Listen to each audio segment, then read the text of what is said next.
Hi friends, welcome to Yadna investment academy. आज हम pharma sector के बारे में बात करने वाले हैं। फार्मा सेक्टर की जो टॉप 5 कंपनीज है according to their market capitalization, उनका एक क्वांटिटेटिव एनालिसिस मैं आप लोगों के सामने प्रेजेंट करने वाला हूं। आप लोगों के साथ बहुत सारा डेटा भी यहाँ पे शेयर किया जाएगा। अराउंड 17 पैरामीटर्स हम यहाँ पे कंसिडर करने वाले हैं, जिसमें valuation ratios, return ratios, leverage ratios, pledged percentage promoters ने क्या रखा हुआ है, इंस्टीट्यूशनल इन्वेस्टर्स की होल्डिंग फ्री फ्लोट में कितनी है, ऑपरेटिंग प्रॉफिट मार्जिन कैसे है, R and D investment as a percentage of sales कौन सी कंपनी सबसे ज्यादा कर रही है, रेवेन्यू मिक्स कैसा है, यानी कि एक्सपोर्ट पे किसका परसेंटेज ज्यादा है, sales and net profit growth 5 years 3 years में कैसी है, इन्वेंटरी टर्नओवर रेशियो कैसा है, एंड कैश कन्वर्जन साइकिल कैसा है। तो यहाँ पे हम 5 कंपनीज को कंसिडर करने वाले हैं।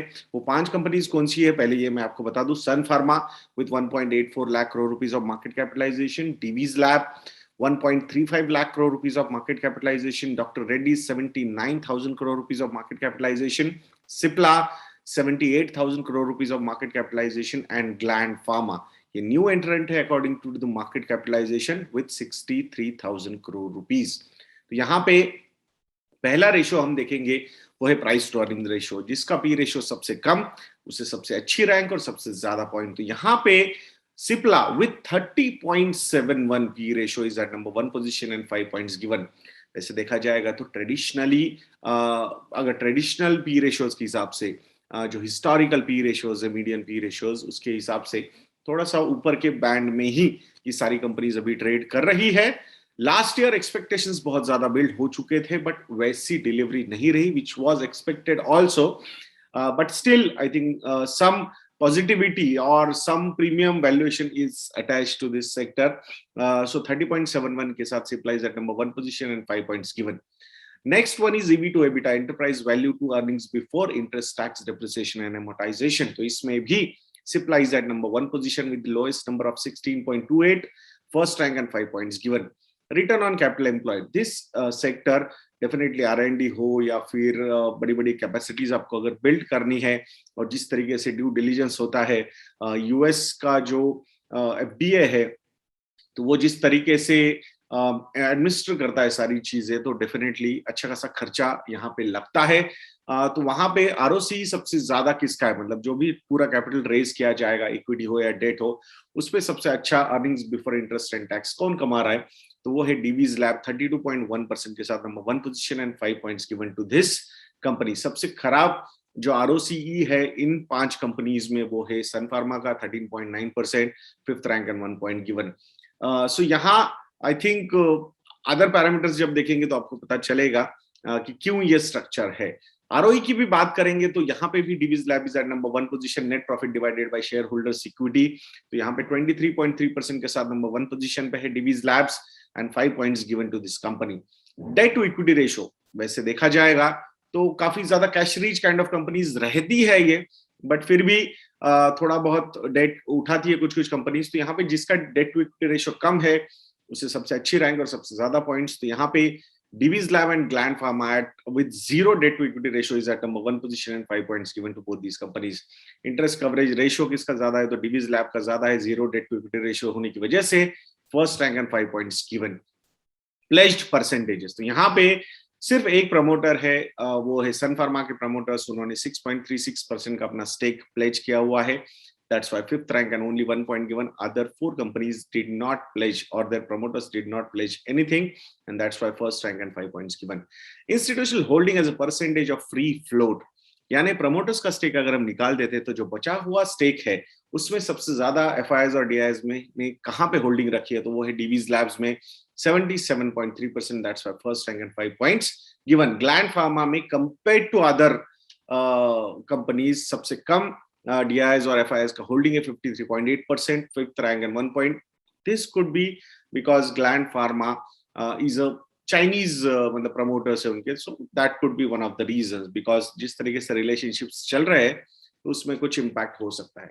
ऑपरेटिंग प्रॉफिट मार्जिन की अगर हम बात करते हैं तो यहाँ पे सबसे ज्यादा ऑपरेटिंग प्रॉफिट मार्जिन है डीवीज लैब्स का 43.5% का, first rank and 5 points given.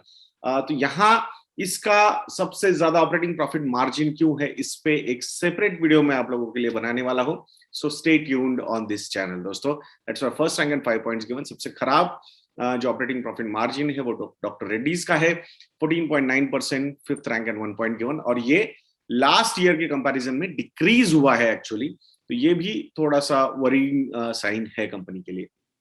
R&D investment as a percentage of net sales, so यहाँ पे अगर आप देखोगे सबसे ज्यादा R&D अगर कोई करता है इन 5 कंपनीज में तो वो है doctor Reddy's with 9.2% of the percentage of net sales. इतना पैसा वो डालते हैं R&D में, that's a very positive sign from the longevity point of view. अगर हम देखते हैं so this is a very positive sign. Divi's Labs do not spend much on R&D, 0.8% का, तो majorly generic kind of business में जहां पे patent expire हो जाते हैं तो वहां पे मेजरली कम्पीट करता है Divi's Labs, तो इनका अलग से अपना एज नहीं है। जैसे कि डॉक्टर रेड्डीज हुआ या फिर अदर कंपनीज जो R&D में पैसा स्पेंड करती है, अगर ग्लोबल कंपनीज हम देखेंगे तो डबल डिजिट में 20, 25, 30% तक भी कुछ कुछ कंपनीज अपने नेट सेल्स का पैसा R&D में इन्वेस्ट करती है, and that's how they get patents, और वो पेटेंट्स अच्छे नंबर ऑफ ईयर्स के लिए चलते हैं and they get good amount of revenues. तो लॉन्जेटिविटी जो होती है अर्निंग्स की वो इसकी वजह से डिसाइड होती है। सो this is a very good factor, but it's okay, अब देखेंगे आगे क्या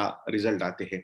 revenue mix point of view से अगर आप बात करोगे तो मुझे ऐसा लगता है कि डिपेंडेंसी ऑन ग्लोबल मार्केट जितनी कम हो मुझे उतना अच्छा लगेगा कंपनीज की। तो यहाँ पे सिप्ला 51% का एक्सपोर्ट है, सो लोअर द बेटर, ऐसा मुझे लगता है। This is my reading, that's why first rank and 5 points given. और सबसे ज्यादा ग्लैंड फार्मा का है export 80%, fifth rank and 1 point given.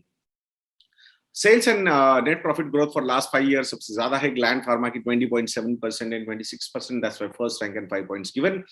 3 years में भी ग्लैंड फार्मा ने ही सबसे जबरदस्त नंबर्स दिए, 28.8% and 45.9% sales and net profit growth for last 3 years, that's why first rank and 5 points given. Inventory turnover ratio की अगर हम बात करेंगे तो सबसे ज्यादा इन्वेंटरी टर्नओवर रेशियो है सन फार्मा का with 7.29, first rank and 5 points given. सबसे खराब है फिफ्थ पोजीशन पे ग्लैंड फार्मा का 3.41, that's why fifth rank and 1 point given. Cash conversion cycle में भी सबसे अच्छा है सन फार्मा, जल्दी पैसा आता है 47 days, that's why first rank and 5 points given. सबसे खराब है डॉक्टर रेड्डीज का 132 डेज का, fifth rank and 1 point given. So यहाँ पे सारे फैक्टर्स देखने के बाद which is the company which is coming at the number 1 position, the new entrant Gland Pharma is at number 1 position with 59 points, Divi's Lab with 58 points, number 2 position, Cipla with 56 points, number 3 position, Sun Pharma 46 points के साथ 4th position, and Dr. Reddy's 43 points के साथ 5th position. It's not that कि Dr. Reddy's is a bad company or something like that. They're spending good amount of money on R&D. हो सकता है आने वाले समय में कुछ अच्छे रिजल्ट्स आ जाए उसकी वजह से, और कुछ पेटेंट्स मिलने की वजह से लॉन्जेटिविटी जो है वो काफी अच्छी तरीके से डिसाइड हो सकती है। बट अगर हम क्वांटिटेटिव एनालिसिस कर रहे हैं तो वहां पे परसेप्शंस, क्वालिटेटिव, ये एंगल्स को हम नहीं देखेंगे। ऑल द पैरामीटर्स को हमने इक्वल वेटेज दिया है और उसके हिसाब से आप लोगों के सामने ये रैंकिंग्स हमने रखी है। मैं आशा करता हूँ आपको ये अच्छा लगा होगा वीडियो। तो ऐसे वीडियोस के लिए चैनल पे बने रहिए दोस्तों, और अगर आप लोगों को लगता है कि हम अच्छा काम कर रहे हैं तो यज्ञा YADNYA ये प्रोमो कोड यूज कीजिएगा दोस्तों। 30 से 40% का डिस्काउंट आपको हमारे रिसर्च प्रोडक्ट्स पे मिल सकता है। ये सारे डिटेल्ड रिसर्च वीडियोस ऑफ, अब ये तो 5 कंपनीज लिए, यहाँ पे 10-15 कंपनीज के डिटेल्ड एनालिसिस भी हम करते हैं, वो हमारे स्टॉकोमीटर प्लस के सब्सक्राइबर्स के लिए होते हैं, या फिर मॉडल पोर्टफोलियोज में इसमें से क्या क्या चीजें अच्छी लगती है उनके भी पोर्टफोलियोज बिल्ड होते हैं। मैं आशा करूंगा आप जरूर हमारे रिसर्च सब्सक्रिप्शंस को सब्सक्राइब करोगे। तो ऐसे वीडियोस के लिए चैनल पे बने रहिए और नेक्स्ट वीडियो तक के लिए मुझे आगे दीजिए दोस्तों। जय हिंद।